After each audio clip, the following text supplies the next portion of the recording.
Agora, sobre os 13 anos da Lei Maria da Penha, o Ronda Geral recebe aqui no estúdio a vice-presidente do Instituto Maria da Penha, Regina Célia Barbosa. Muito boa tarde, seja bem-vinda ao estúdio do Ronda Geral. Ok, Uma obrigada. conversa esperada, viu? Uma conversa muito esperada porque é um debate, a violência contra a mulher e o combate à violência contra a mulher, Regina Célia. Eu digo que é uma conversa esperada porque esse debate a gente traz todos os dias aqui, na vivência, no cotidiano das pessoas. Eu não digo só das mulheres, mas das famílias, não é? Isso. Então, muito aguardada a sua vinda aqui, é com satisfação que a gente a recebe. Olha, eu agradeço muito a oportunidade, porque é uma oportunidade para nós que trabalhamos diuturnamente com essa questão, e de estar aqui e trazer, não é, algumas orientações, inclusive até sobre a fala, né, dessa mulher que, de forma tão chocante, tão apreensiva, mostra a experiência que ela está tendo, né, quando ela resolve acabar com o silêncio e começa, então, a denunciar. E a gente sabe que realmente é muito difícil, né? É muito difícil porque, primeiro, é vencer a barreira interna de quebrar o silêncio. E não é fácil. Nós temos mais de 500 anos de idade, enquanto história, né, enquanto país, apenas 13 anos de uma lei que reconhece que um crime praticado contra a mulher é um crime de violência e não algo em legítima defesa da honra.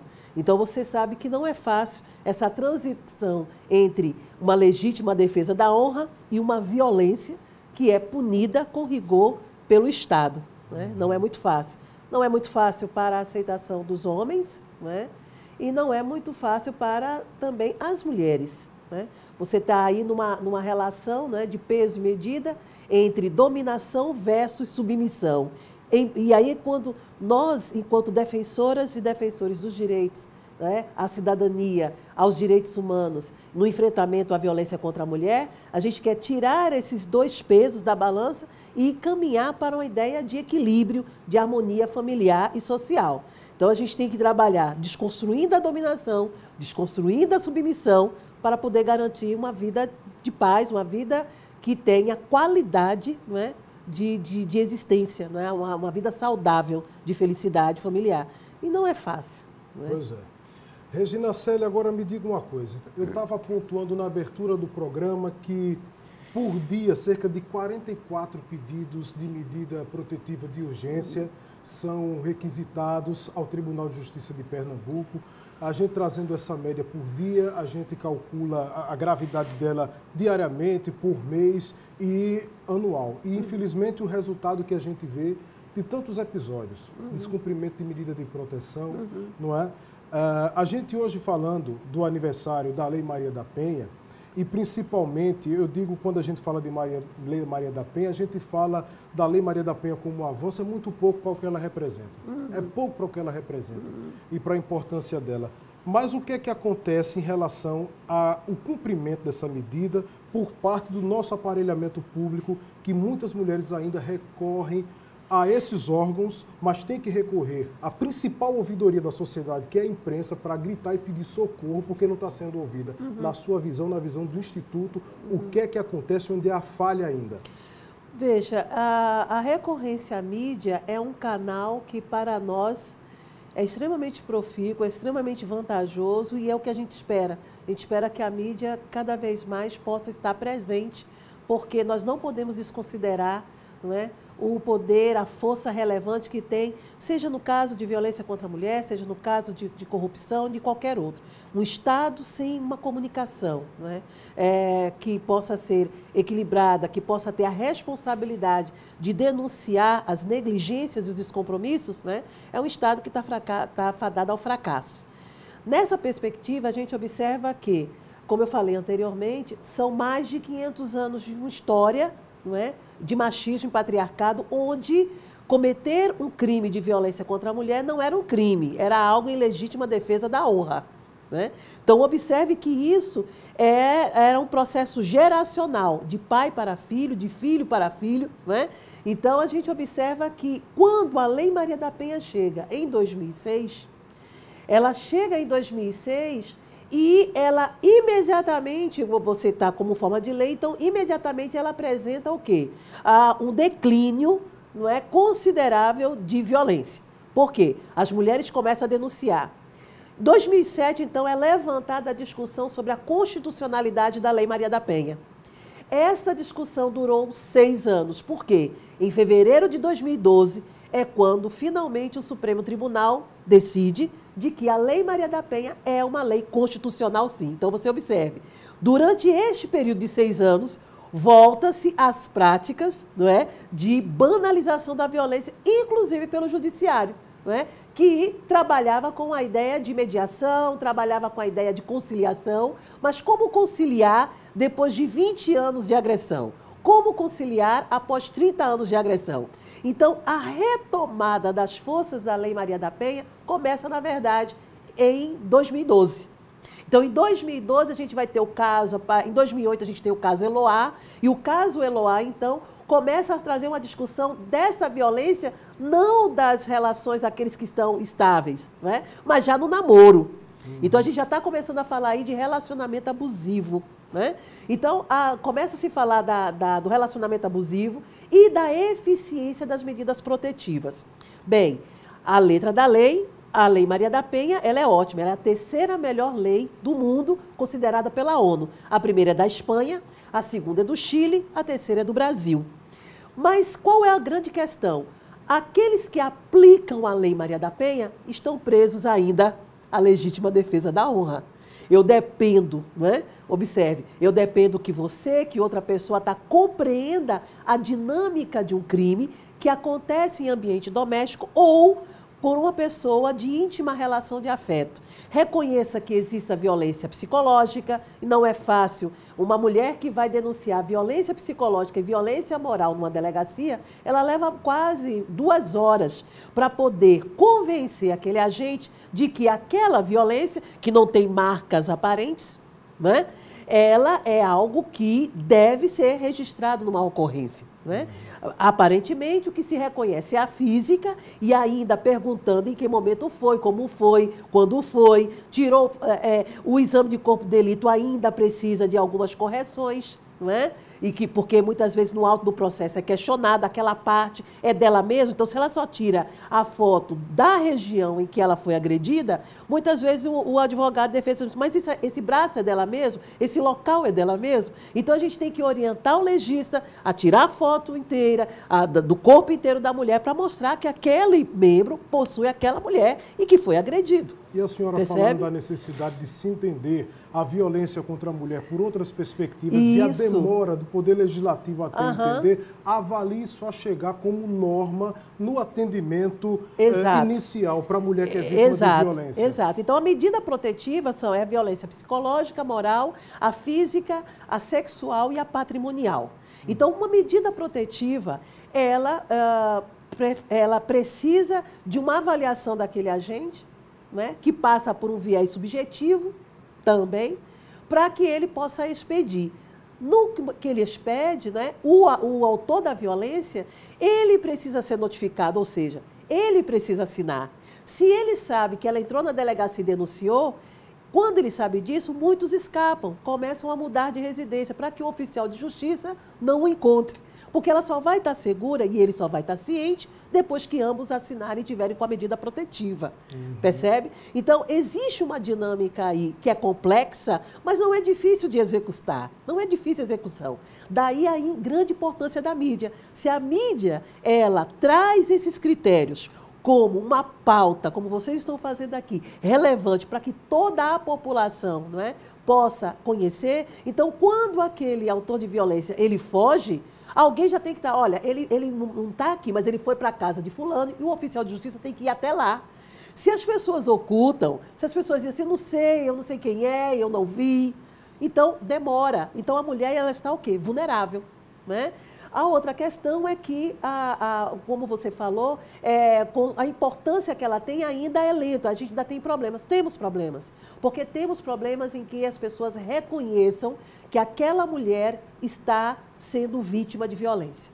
Ou aquela adolescente, ou aquela jovem, ou aquela idosa. Os próprios familiares, às vezes, boa parte das vezes, impede que aquela mulher denuncie.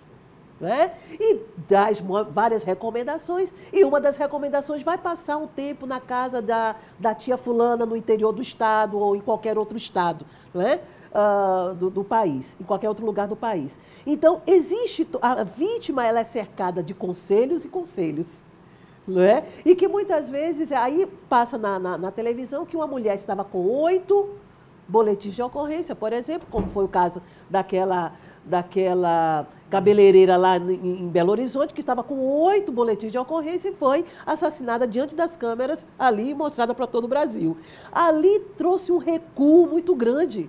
Não é? Cada vez que uma mulher ela é vítima de violência e diz depois que ela está com a medida protetiva, várias mulheres que estavam começando com o processo de aceitar denunciar, elas recuam. O caso da Maiara, que é um dos casos mais impactantes que o estado de Pernambuco teve, por exemplo, é algo que fez com que as mulheres repensassem. Eu devo denunciar ou não? Mas entenda, o dia que ele fez aquilo foi o dia que ele recebeu a medida protetiva e ele estava com a medida protetiva nas mãos. Foi o dia que ele finalmente apareceu e o oficial de justiça pôde entregar. E logo depois, então, ele comete aquela atrocidade, o feminicídio. Então, é algo que a gente precisa sensibilizar a população e daí, mais uma vez, reitero, a importância da mídia. Né? A senhora pontuando agora o caso Maiara, e a gente recorda aqui casos recentes, de 2 semanas para cá mais ou menos, Regina Célia, mulheres no interior do estado foram vítimas, foram assassinadas por ex-companheiros e por maridos que não queriam mais o relacionamento, e esses homens em seguida tiraram a própria vida. A gente observa Maiara pelo comportamento do agressor e observa também esses casos em que esses homens inconformados matam e tiram a própria vida. E a interiorização desse problema.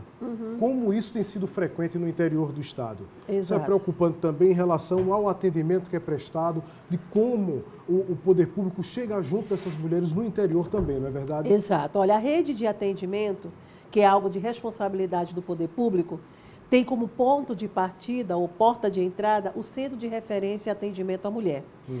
Estamos muito bem na região metropolitana, precisamos estar até melhor no que se refere à quantidade de centros de referência. Mas a gente sabe que no interior do estado isso não é bem assim.